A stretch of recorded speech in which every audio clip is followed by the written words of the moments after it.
So we got the new coilover in, as you can see. So the way I like to do it is hold it with one hand like this, and then you push it up in there, and then you gotta have the nut ready in your other hand. And then as you're holding it up there, you're just gonna tighten it down, boom, and you can grab the other ones, put them on there too. But as long as you get the first one started and pretty much on there, then you can let go and then tighten down the rest.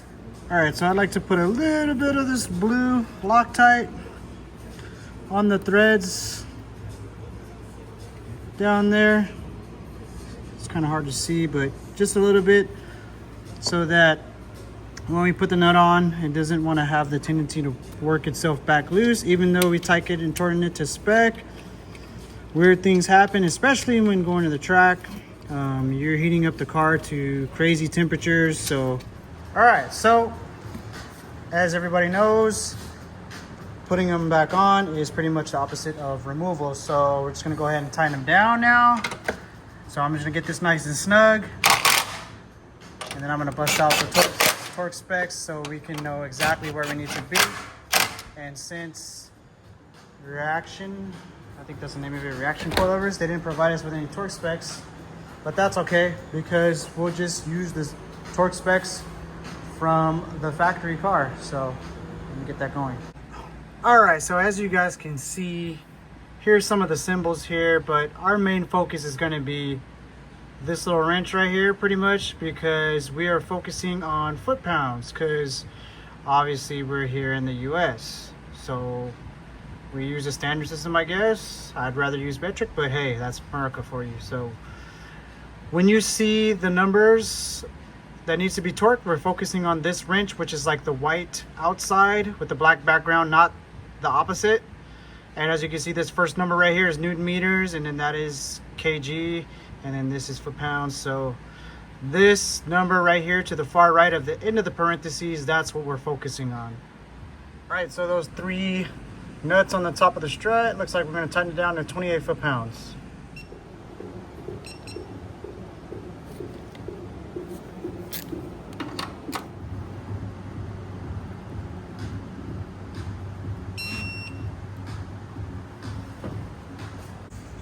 All right, so we got them all Loctited, torque to spec. Now once we're done, I like to mark them just to make sure. So if it moves, we can pop the hood and check to see if that actually moved. So it's gonna be the same process for all the nuts and bolts that I touch. So I can just easily pop the hood or wherever it's at, take a look under the suspension to see if anything came loose. So it makes things easy. Might as well do this one too since we're here. So now if anything moves, we can see, hey, this bolt came loose for whatever reason, and we know we can tighten it down before it's too late. All right, so we got everything torqued to spec, marked on both sides, ready to go. It's gonna be kind of hard to see this bolt right here because freaking strut bar gets in the way, but whatever, you can't win them all. So let's put the strut bar back on and then tidy everything up at the bottom, and let's go to the rear. All right, so let's tighten down the strut bar and then we'll torque it down.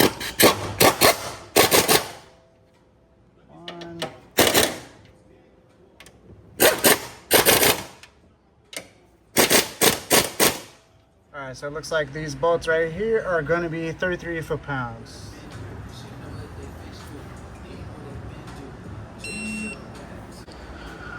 All right, so now we're going to come back to the bottom and start putting everything back together.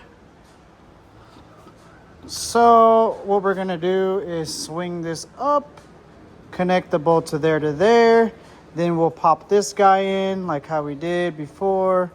And then we'll pop in, once I do the other side, go back, then we'll put in the sway bar end link in last. Then we'll just run through everything down here and make sure all the collars are nice and tightened, pretty good. And then other than that, we'll start torquing things down. I'll post his torque specs and then we'll just go from there. All right, so we got our bolt in there for now. So I'm just gonna swing this over and around. And it should pop right in if needed. Then I'll push this knuckle upward and seat it and then bolt it in.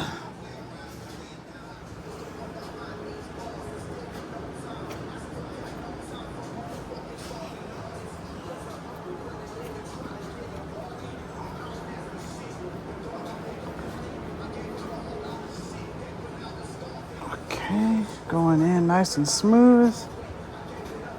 Right.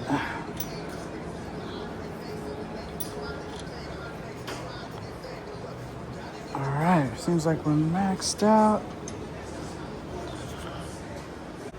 All right, so with our new ball joint, we're using a 22 mil and a swivel so we can get access to that bolt. Okay.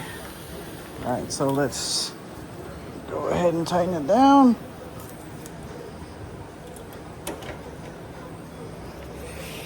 Gotta move this light out of the way.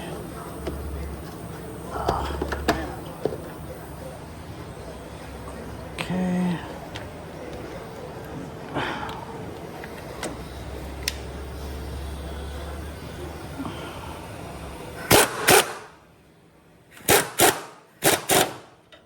All right, now let's go check the torque spec.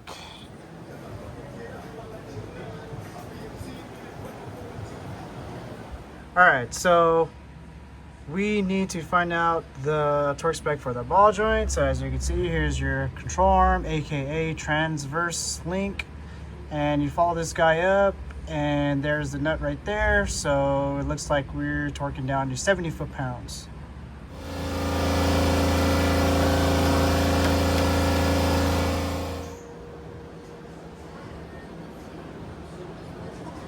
All right, so as you guys can see, we got our Loctite on there and ready to torque down.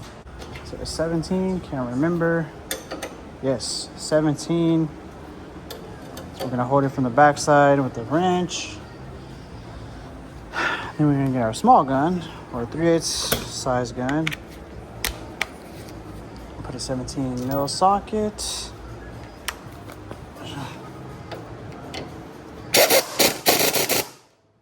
Good. Oh. All right, so it looks like our shock is right here. So the bottom of that shock, we've got the nut and the bolt going through. Looks like it's about 79 foot-pounds. All right.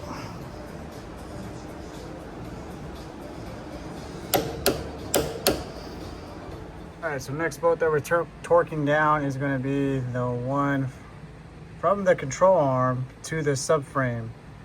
So that bolt and nut is going to get torqued down to 96 foot-pounds. All right, guys, so you know the drill. Everything, if you see it marked, then you know that it was Loctite was put on the back. As you can see, the Loctite coming out of there.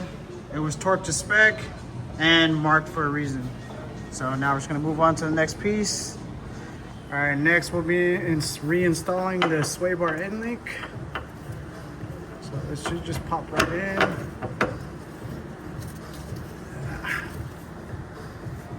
Of course, every time when I try to do it with one hand, holding the camera, I always run into trouble. Put the camera down. All right, so a little finesse and it's in. All right, so there's our sway bar right there. And we're gonna torque, here's the end link. We're gonna torque it at 65 foot-pounds. All right, so I couldn't find any torque specs for these nuts right here. It's pretty much to hold this bracket that holds the brake line, that holds the brake, that has the brake fluid inside, and then the ABS sensor. So I went ahead and torqued the small guy. It's a 10 mil nut. So I just used my best judgment, did the whole deal, Loctite. I torqued it down to 10 foot-pounds, and then I torqued this one down to 15 foot-pounds. This is a little bit bigger, so this is a 10 mil and this is a 12 mil nut. So nothing crazy, but just something to hold it on there nice and snug. And this is all tight too. The one in the back, I did this, that's to hold this clamp to hold this bracket on. So kind of got to use your best judgment.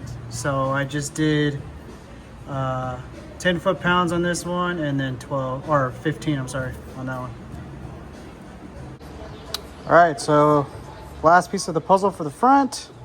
Time to change out this nasty outer tie rod. So remember, we gotta count the turns. So, geez, this thing is stuck on here. So we don't want to spin this. We got to make sure that this stays still, and then so we're gonna use something to hold this. Probably a 13 mil or something. Let's try 14. Let's try 14. Nope. Oh yeah, 13, like I said in the first. Yep, 13 mil. So we're gonna use a 13 mil to hold this, and then we're gonna try to turn this. So I'll just get an adjustable wrench to do that. Actually, use a smaller one. Where's my small guy at? There we go. All right, so open this up. All right, now. That's 1. So now we're gonna just count the number of turns and then make sure we keep that number in mind. So when we put back on the new one, we know where we're at.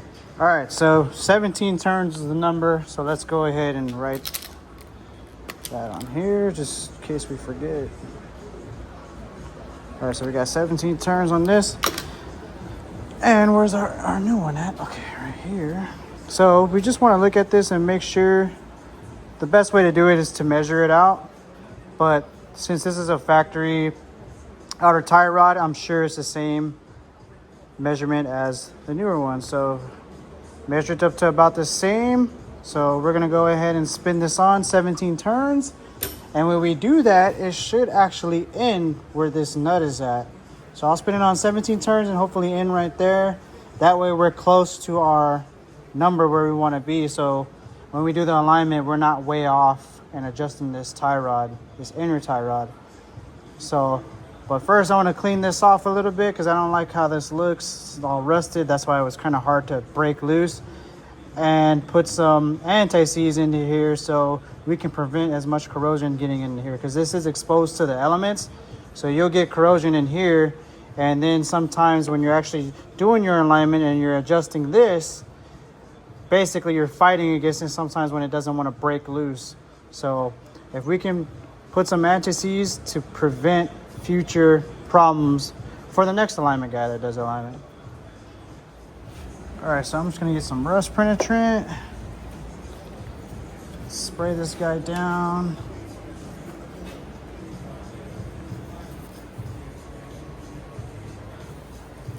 All right.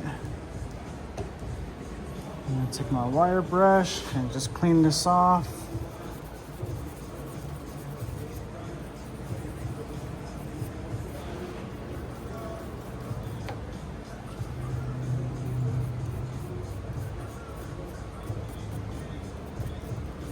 All right, should be nice and clean. Let's spray some brake cleaner, clean it off.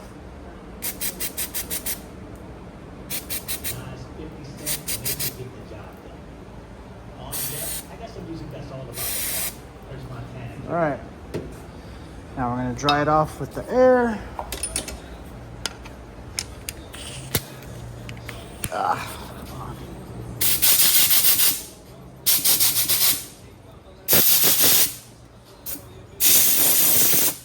All right, now these threads are nice and clean now. So now I can go ahead and put some anti-seize.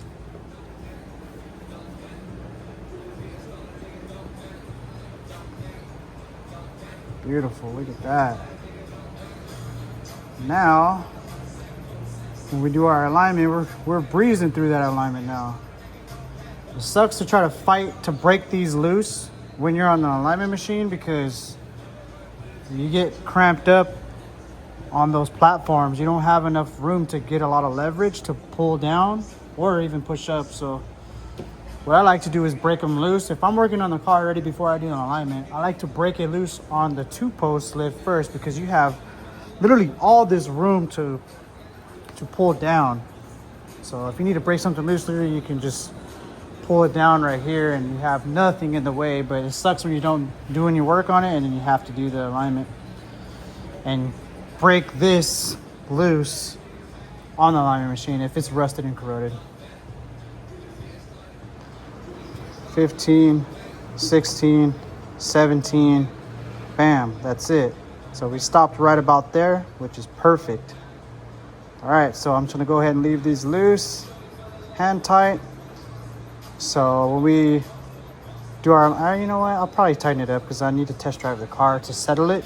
So I'll tighten it up, but I won't torque it to spec until we actually do the alignment. Because I want to test drive the car before we do the alignment, just to settle the suspension, kind of let it break itself in, and then we'll go ahead and do our alignment after that.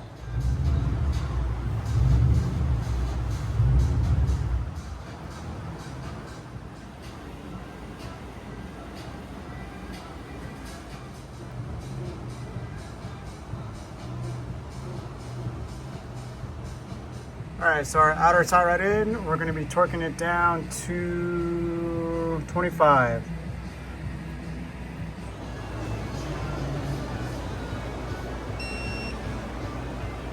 All right, so we got our cotter pin in. We're all torqued to spec, marked, and ready to go. Everything up there is nice and tight.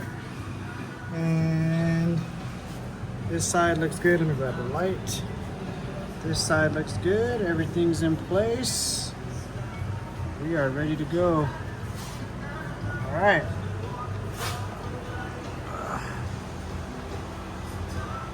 All joints in. All these are marked. All right, we're looking good. Now let's head over to the rear. Oh, almost forgot the cherry on top. So I just finished installing the coilover sleeve protectors. Doesn't look as appealing as having the spring showing, but it's better than having a rusted coilover sleeve and dealing with that later. So this is for the best.